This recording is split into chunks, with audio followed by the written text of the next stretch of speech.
एक आदमी था जिसका नाम रशीद था। रशीद बचपन से ही चगलखोरी की आदत में मुब्तला था।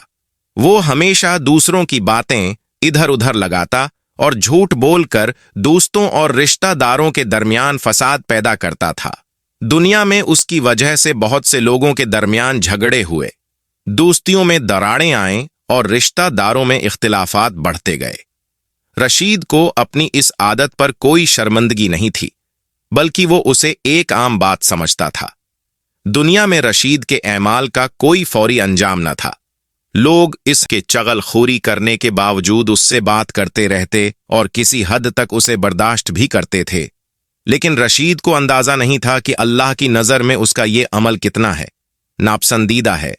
रशीद की मौत का वक्त आया और वो इस दुनिया से रुखसत हुआ। मरने के बाद जब रशीद का सामना आखिरत में हुआ तो उसका हिसाब किताब शुरू हुआ। अल्लाह ने रशीद के हमराहों के साथ इसकी मियाद खत्म कर दी। ऐमाल को सामने रखा और उससे पूछा कि उसने अपनी जिंदगी में किया क्या था। रशीद ने अपनी चगलखोरी को एक मामूली अमल समझकर कम अहमियत दी, लेकिन फरिश्ते उसके तमाम किए हुए ऐमाल ले आए।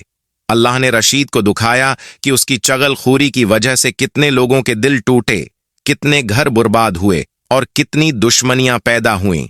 अल्लाह ने फरमाया, चगलखोर आदमी वो होता है जो दो लोगों के दरमियान मोहब्बत को नफरत में बदल देता है, और ये अमल दुनिया और आखिरत दोनों में सख्त नुकसानदेह है।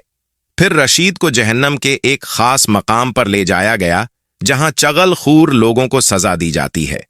ये वो लोग थे जो दुनिया में दूसरों के दरमियान फसाद और झगड़े फैलाने का सबब बने थे। वहां उन्हें जबान के जरिए तकलीफ दी जाती थी, जिस जबान से उन्होंने दुनिया में झूठ और चगलखोरी की थी। रशीद को शदीद तकालीफ का सामना करना पड़ा और वो पुकार उठा, या अल्लाह, मुझे मुआफ कर दे, मैं अपनी चगलखोरी पर नादिम हूं। लेकिन इस वक्त मुआफी की कोई गुंजाइश न थी, क्योंकि दुनिया में उसे बार बार मौके दिया गया था, लेकिन उसने कभी तौबा न की।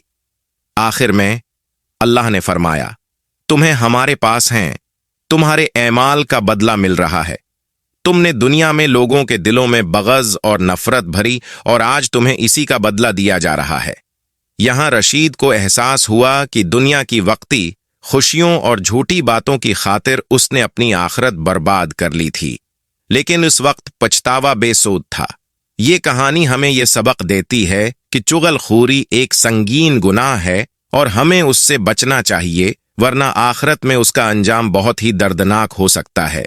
अगर आज की वीडियो आपको पसंद आई है तो इस वीडियो को एक लाइक और सब्सक्राइब जरूर करके जाना और वीडियो को दोस्तों के साथ जरूर शेयर करना।